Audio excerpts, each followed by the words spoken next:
everyone, Ace of Clay here, and welcome to the first episode of Sculpt This, where I turn your illustrations into sculptures.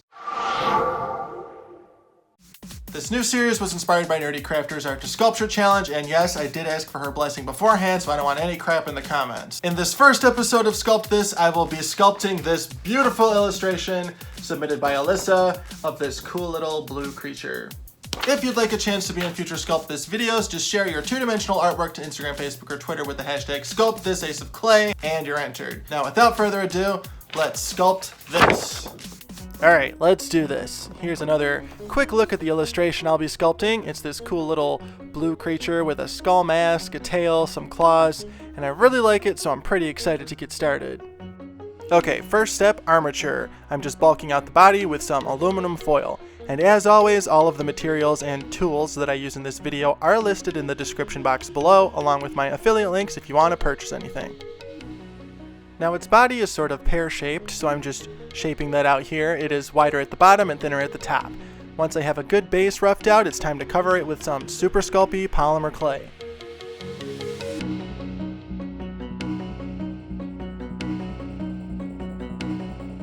Once our base is completely covered, it's time to start the legs.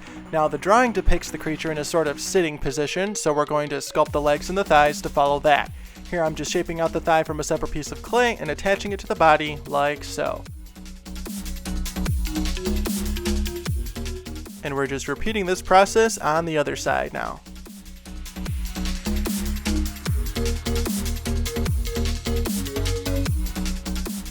Once both of the legs are attached, I'm just refining some things with my spoon tool and smoothing everything out as much as possible.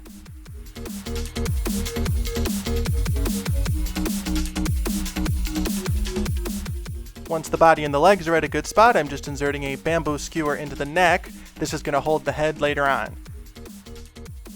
Now it's time to add that sort of poofy fur around the neck, so I'm just adding some more clay and shaping it out right here.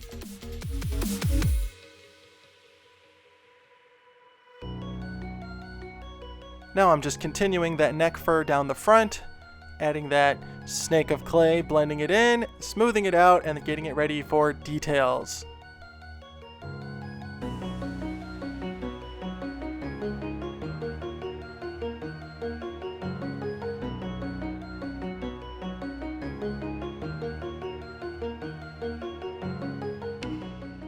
Now just to get an idea for how the fur is going to look, I'm just going to add a fur texture to a couple different places.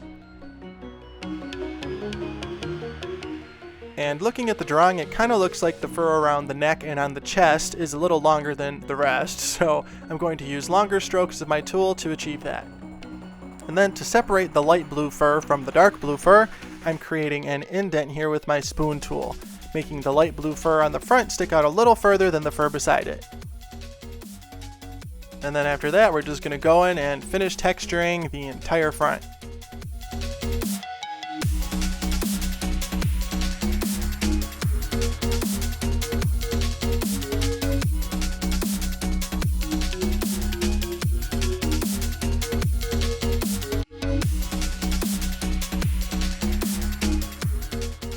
Once we're done with most of the fur texture on the front, it's time to add the tail. I used 12 gauge aluminum wire to create the armature for the tail, added it to the back with a little bit of bacon bond to secure the connection. Now it's time to add the clay. After removing the tail, it is time to roll out a snake of clay, cut down the middle without going all the way through, separate both sides, and then wrap it around our wire, and then reattach it to the body.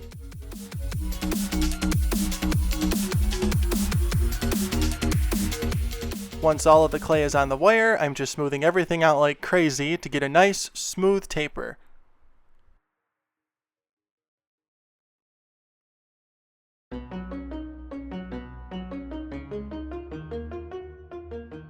Once the tail is looking pretty good, it's time to add it back to the body, like so, shaping it out just a little bit, trying not to ruin everything that I just did. And then I add a small piece of clay to the base to finish it off. Once everything's looking good, it's time to finish that fur texture on the rest of the body. And as you can see here, I've rubbed some cornstarch on my hands, and that is so I'm not ruining the finished fur texture that I'm touching while I hold the sculpture to texture the other side of it. The cornstarch creates a light barrier between my hands and the sculpture that sort of protects the piece to a certain extent. Keep in mind, I do not recommend using cornstarch if you're working with colored clay and you're not painting your sculpture when you're done. The cornstarch will never come off. Now it's time for arms. I'm just shaping these out from a piece of clay and positioning them so that the claws that they'll eventually have will be holding that upright tail.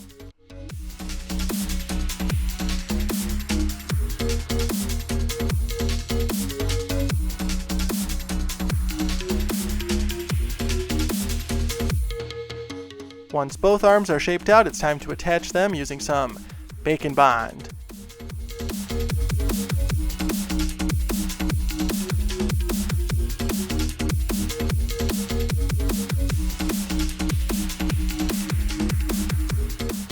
Now here I'm just using a small ball stylus to create little holes for where the claws will be. But before adding the claws, I'm finishing off the tail with some Bacon Bond, and I'm brushing that onto the surface of the wire. I'm coating the wire with it to try to create a nice taper, and then now I'm just shaping that tip and getting it into the right position before adding the little tuft of fur that's at the end.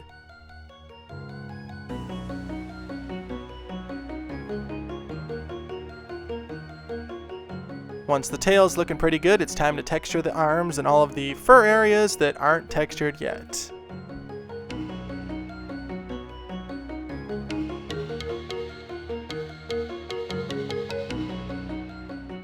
Now I'm just adding holes to the other arm for those claws, filling them with Bacon Bond, and then now I'm making the feet, so I don't know why I keep jumping away from the claws.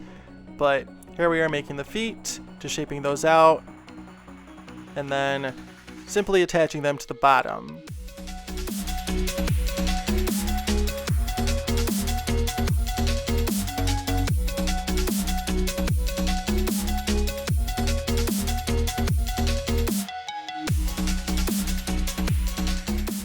And of course, to attach the feet, we're using some Bacon Bond.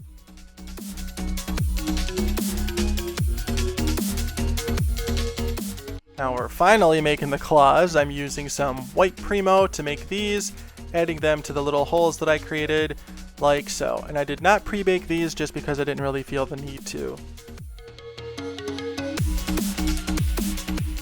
Once the body is completely sculpted, I'm just brushing the entire surface with some clay softener to remove fingerprints. And it's ready for its first bake. And out of the oven once it's completely cooled down. That's looking pretty good. It's time for the head. I'm just adding some aluminum foil here to shape out the internal structure of the head, covering that with some Super Sculpey as well, and then reinforcing it a little bit with some Bacon Bond. And we're just shaping that out.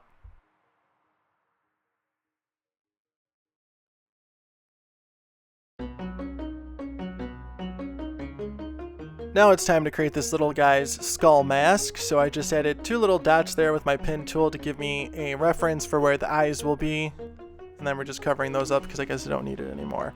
So we're just adding the front of the skull here, just a separate piece of clay, using my spoon tool to refine the edges, like so. And then now I'm just adding a toothpick to support that long sort of beak that's in the front. So just added that, covered that with some clay, like so, and we're just shaping everything out like crazy until it matches the picture as much as possible. Now while I finish up the skull mask here, I reached out to Alyssa, the creator of this guy, and she told me that this is a species of creatures that feeds on birds, and I'm assuming that they save the skull after they eat the rest of the bird to cover their face. She noted that the bigger these creatures get, the larger the skull they need to cover their faces. So I thought that was really interesting, and it sort of makes me think that these things could get huge because they just keep eating bigger and bigger birds. And she also told me that they lay eggs. Alright, now to create the eye sockets on the skull, I'm just using a ball stylus and color shaper to create the indent, and then just refining everything as much as possible before it's time to add the eyes.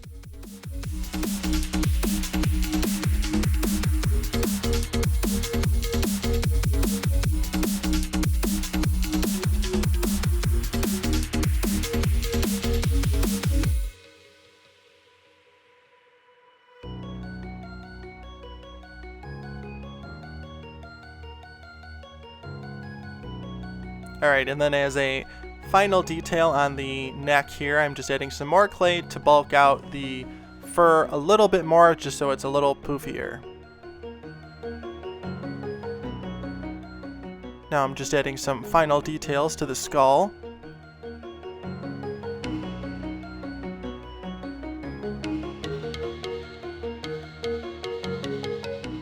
And now I'm adding some toothpicks for its ears. Here I'm just shaping out one of the larger ears before adding it to the toothpick and completely smashing it, so this part was pointless, as you can see here.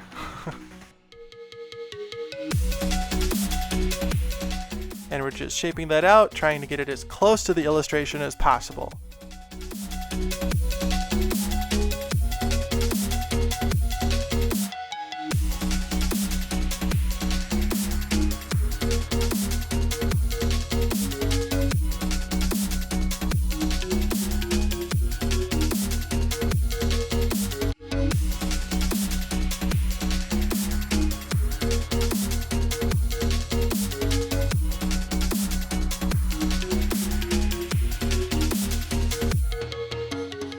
Now it's time to do the same thing for the other large ear. When I was making this guy, I really wanted to make sure that I stayed as close to the original drawing as possible. And this is such a neat, creative little creature. I really wanted to do it justice, especially since it is someone else's concept. And at this point, I was really liking how it was turning out and how the ears really finished everything off.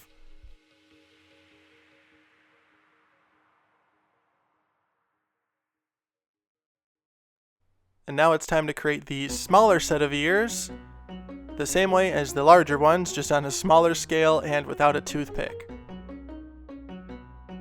Once that fourth ear is added and ready to go, it's time to finish that fur texture.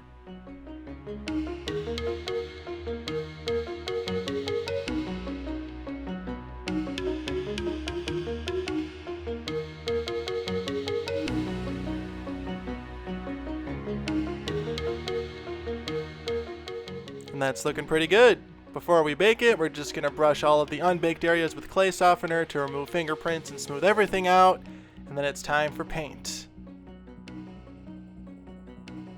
We're going to start with that dark blue first, so we're going to mix a very little bit of red violet with some true blue and just go over the entire surface. This creates a nice royal blue color with a little bit of a purpley undertone.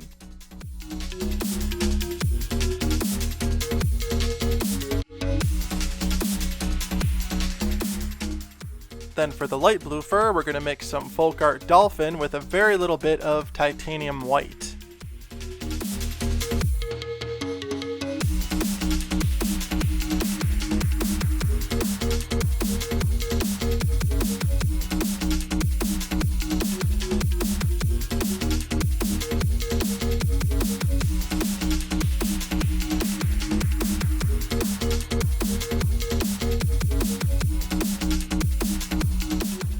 Once all of the coats are on of that light blue color, I'm just going to go over all of the dark areas with this purple wash. And I created this color using my base dark blue and adding a little bit more red violet. After adding the purple wash, I'm just shading all of these areas with a finer paintbrush and some pure black. Then once all of the shading is done and dry, it's time to highlight using some lighter blue. I used my light blue and then just added a little bit more white to it to brighten it up a little bit.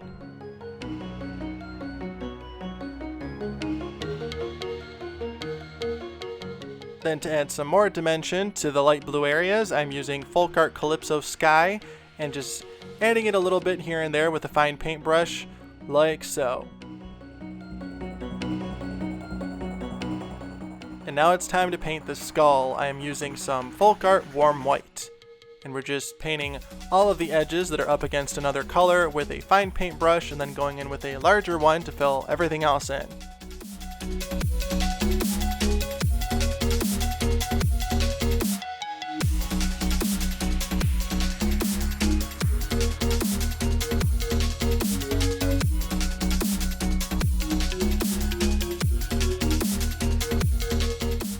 once the skull is completely done, it's time to go in and paint the eyes. I'm using that dolphin color again for the main color, and then adding some Calypso Sky to the top to create some more dimension. Then I add the pupils. Once those are looking good, it's time to shade the skull. I'm using FolkArt Boulder, dry brushing this here and there to add some shadows. And then once that's done, it's time to lay down the base color of the tail. I'll be using Dove Gray. And we're just coating the entire tail, like so.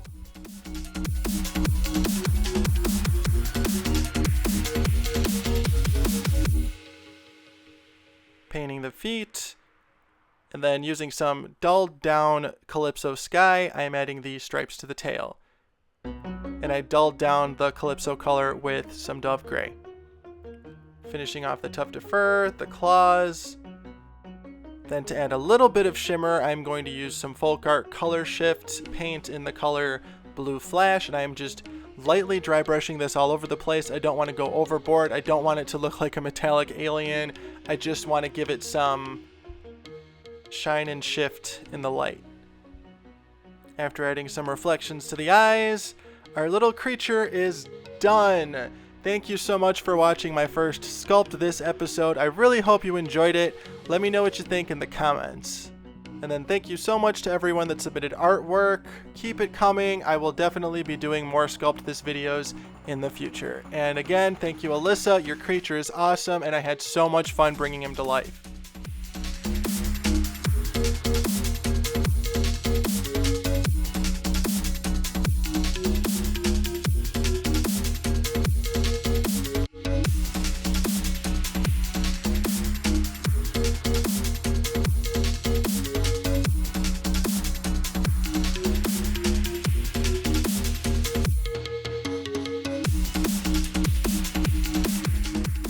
And that's a wrap. I hope you enjoyed this first episode of Sculpt This. Let me know what you think of the series in the comments below. And also let me know how you think I did bringing Alyssa's illustration to life. As always, thank you so much for watching and being here. Be sure to like, comment, and subscribe. Follow me on Instagram, Facebook, and Twitter at Ace of Clay, and I will see you in the next one.